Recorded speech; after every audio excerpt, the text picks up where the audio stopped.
বাবা হত্যা বিচার চাই। আমাদের এতিম বানায় ফেলছে, আমরা কোথায় থাকবো? আমার বাবাটা কিভাবে নিষ্ঠুরভাবে আঘাত করছে, পাথর দিয়ে কিভাবে মারছে, কিভাবে রাস্তায় ফেলে মারছে। ওনার সাথে ওনারা চায় যে ওনার যে চাঁদা দেয় ওনার দোকান ওনারা নিতে পারে, এর জন্য ওনার প্রতি অনেক দিন ধরে খেপা ওনারা মারতে চাইতেছে বহুত দিন ধরে। আমার হাজব্যান্ডের ব্যবসা করে এটা কেউ সহ্য হইতেছে না, ওনারা চাইতেছে ওনারা জানি মাসে মাসে দুমটুম দেয় 2 লাখ করে ওনারা জানি দেয়। আমার হাজব্যান্ডেরই চাইতেছে না, উনি নিজে কষ্ট করে অনেক কষ্ট করে এত দূর আসছে, ওনার ব্যবসাটা ওনারা চাইতেছে না, চায় না উনি ব্যবসা করে আমার ছেলে মেয়ে আমি থাকতে পারি, এই জন্য আমার হাজব্যান্ড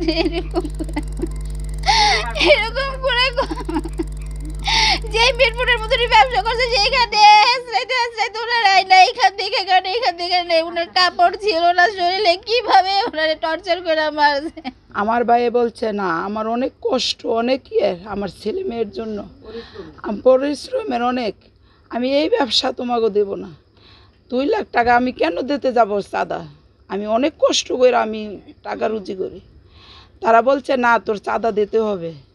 তারপর আমার ভাইয়ের দিচ্ছে না দেখে আমার ভাইয়ের দোকানে তালা লাগায় পরে আমার বাইরে একটা লোকে ডাক দিয়ে আনে তালা খুলবার জন্য। তখন আমার ভাইয়ে তালা খোলার পরে আমার বাইরে এখান থেকে মারতে মারতে মিরপুর 3 নম্বর ঘিরে নেয়। বড় বোন তিনি বাদী হয়ে একটা মামলা করে, যে মামলাটা যখন লেখানোর পরে ওনারা ঠিকঠাক মতোই লেখার পরে 17, 18, 19 এই 3 নাম্বার আসামি ঠিক ছিল, এবং সেটা আমাকে ওইখানের ওসি মনিরুজ্জামান মনির উনি আমাকে বলে কি তুমি এটা পড়ো। তো আমাকে বলতেছে, একটা কলম দিছে হাতে, বলছে যে তুমি যখন যেখানে মানে গ্যাপ যেটা লাগবে এখানে তোমার একটা মনে হচ্ছে তথ্য লাগবে, তুমি নিজে থেকে এখানে লিখবে, তারপর আমরা সেটা সংশোধন করব।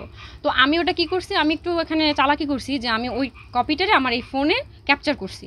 তো করার পরে আমি এটা পড়ছি, পড়ার পরে তো এখানে বলছি, আমি এবার তাকে প্রশ্ন করছি যে ওই যখন আমার মামাকে মারা হয়েছে তখন তো অস্ত্র ছিল প্রত্যেকের হাতে, এবং অস্ত্র দিয়েও আমার মামাকে আঘাত করা হয়েছে, সেটা কেন লিখলেন না আপনারা, এখানে কেন উল্লেখ করলেন না? তো বলছে যে ঠিক আছে আমরা আবার এটাকে আবার এটা করবো, মানে সংশোধন করার কথা বলার পরে আমি বলছি আচ্ছা ঠিক আছে তাহলে করেন। তো এটা কি করছে, ওনারা আগেই ওটা সংশোধন করে রাখছিল, মানে ওনাদের নিজেদের মতো।